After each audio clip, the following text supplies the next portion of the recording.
이호선 교수님의 이혼 후 발생하는 3가지 문제. 여러분, 이혼이라는 건 단순히 부부 사이의 결별이 아닙니다.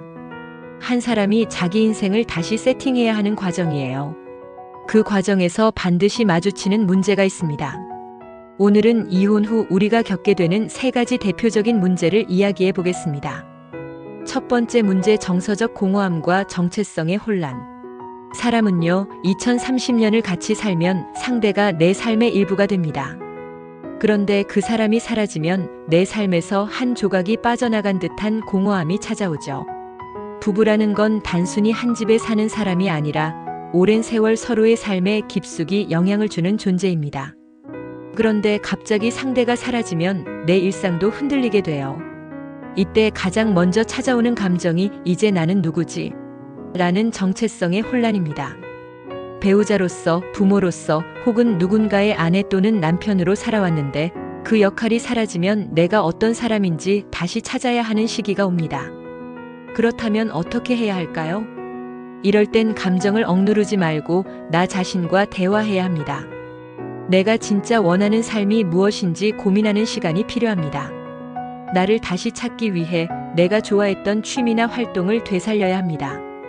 그리고 가장 중요한 것, 혼자가 아니라는 걸 기억하세요. 주변 사람들에게 도움을 요청하세요. 두 번째 문제, 경제적 변화와 불안정.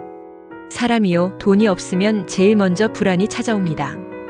이혼 후의 경제적 문제는 생각보다 훨씬 현실적입니다. 특히 전업주부였던 분들, 경제권을 배우자가 주도했던 분들은 이혼 후 이제 내가 이 돈을 어떻게 관리해야 하지? 라는 고민이 시작됩니다. 여기서 중요한 건 돈이 없어서 힘든 게 아니라 돈을 다루는 방법을 몰라서 힘든 겁니다. 그렇다면 어떻게 해야 할까요? 현실적인 재정 계획을 세우세요. 소득과 지출을 정리하고 불필요한 소비를 줄이는 게 우선입니다. 새로운 수입원을 고민해 보세요. 작은 일이라도 시작해서 경제적 독립을 준비하는 게 중요합니다. 혼자 고민하지 말고 전문가의 도움을 받으세요. 금융 교육을 듣거나 상담을 받는 것도 좋은 방법입니다. 여러분, 돈은 우리를 불안하게 만들지만 돈을 다룰 줄 알면 오히려 우리의 자유를 만들어줍니다. 세 번째 문제, 인간관계의 변화와 외로움. 이혼 후 진짜 외롭다고 느끼는 순간이 언제인지 아세요? 전화 올 사람이 없을 때입니다.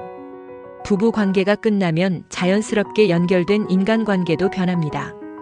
결혼 생활 동안 함께했던 지인들과의 관계가 서서히 멀어지고 때로는 가족과의 거리도 생깁니다.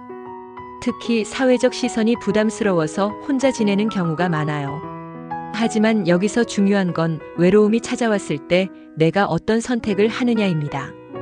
그렇다면 어떻게 해야 할까요? 새로운 관계를 만들어야 합니다. 봉사활동, 동호회, 스터디 모임 등에서 새로운 사람들을 만나보세요. 기존의 관계를 다시 돌아보세요. 내가 먼저 연락하면 다시 이어질 인연도 있습니다. 그리고 가장 중요한 건 외로움을 두려워하지 않는 것. 외로움은 나쁜 게 아닙니다. 외로움을 잘 견디고 그 시간을 성장의 시간으로 만들면 더 단단한 사람이 될 수 있어요. 여러분, 이혼은 끝이 아니라 새로운 시작입니다. 많은 분들이 이혼 후 이제 내 인생은 망한 걸까? 라는 생각을 해요. 하지만 그건 착각입니다. 이혼은 새로운 기회이기도 합니다.